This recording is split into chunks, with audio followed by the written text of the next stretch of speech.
नमस्कार। मालिकेच्या पुढील काही भागांमध्ये आपल्याला खूपच जबरदस्त असा ट्विस्ट पाहायला मिळणार आहे। अक्षरा अधिपतीने जे कमवलेले पैसे होते ते आता चोरी झालेले आहेत। आता अक्षरा अधिपती पुढे असं टेन्शन आलेलं आहे की आता पुन्हा पैसे कमवायचे आहेत, पुन्हा सगळं सुरू करायचं आहे। अधिपतीला असं वाटत होतं की झालं आता सगळं व्यवस्थित होणार आहे, पण सगळं व्यवस्थित काहीही झालेलं नाही आणि पुन्हा एकदा आता संकट येऊन उभं राहिलेलं आहे। इकडे दुर्गी आणि चंची हात धुवून मागं लागलेले आहेत आणि भुवनेश्वरीने पण डाव रचलेला आहे की काही झालं तरी यांना मी सुखाने जगू देणार नाही।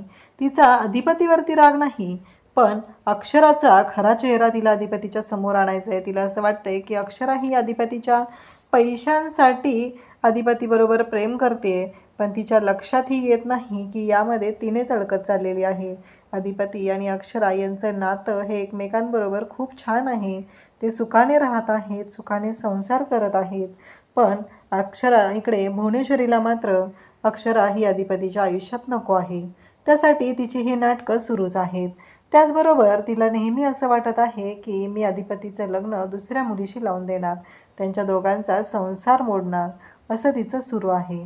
त्याचबरोबर आपल्याला पाहायला मिळतं की इकडे अक्षरा आणि अधिपती घरी येतात तेव्हा पाहता चोरी झालेली आहे।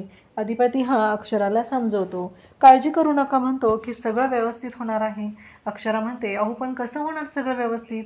मग दोघंही आता नवीन काम शोधत आहेत।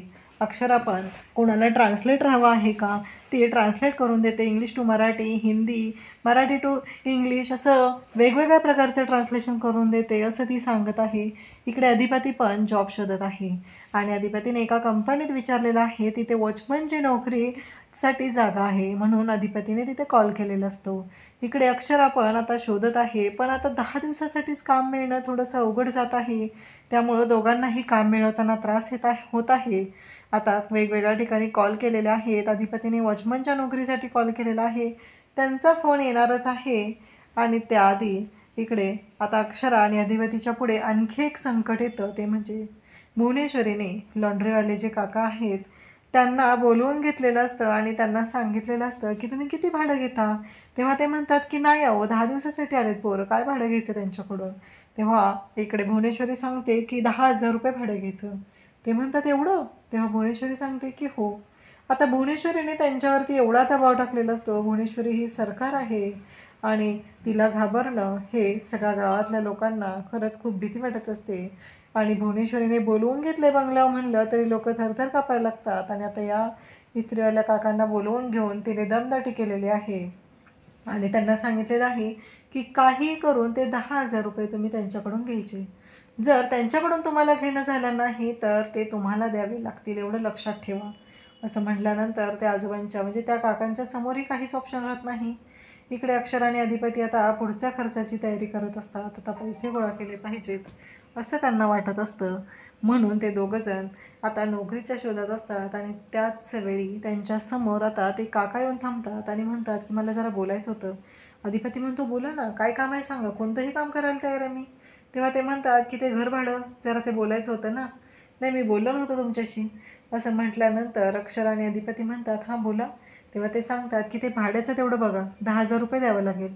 अक्षरा आणि अधिपती दोघांच्या पायाखालची जमीन सरकते, पण आता आपण त्यांच्या घरात राहतोय, आपल्याला राहायला आसरा झालेला आहे, पैसे तर आपण दिलेच पाहिजे। फायनली अधिपतीला काम मिळतं, ते म्हणजे वॉचमनच्या नोकरीचं। अधिपती कामावर जातो। इकडे अक्षरा म्हणते की आता मलाही काहीतरी शोधलं पाहिजे, ते ट्रान्सलेटर वगैरे काही जॉब भेटत नाही, त्यामुळे अक्षरा म्हणते की चला, आणि मग ती दारात थांबलेली असते तेव्हा काही बायका चाललेल्या दिसतात, त्यांना ती म्हणते नाही तुम्ही कुठे चाललेला आहात, त्या सांगतात की तर शेतावर चाललोय बांगलायला। तेव्हा अक्षरा म्हणते मी पण येऊ का, मला पण मिळेल का काम? तेव्हा त्या बायका म्हणतात की हो 300 रुपये रोजगार मिळतोय। अक्षरा म्हणते चालेल। आता अक्षरा त्या बायकांबरोबर बांगलायला जात आहे, खुरपायला जात आहे आणि तिला 300 रुपये रोजगार मिळणार आहे। आता अक्षरा आणि अधिपतीने भुवनेश्वरीने कोणतंही संकट आणलं तरी त्या संकटाचा कसा सामना करायचा हे अक्षरा आणि अधिपतीला माहिती आहे आणि त्यानंतर ते दोघंही खूप आनंदात आहेत, दोघांनाही काम मिळालेलं आहे। अशाच अपडेटसाठी चॅनलला सबस्क्राईब करा।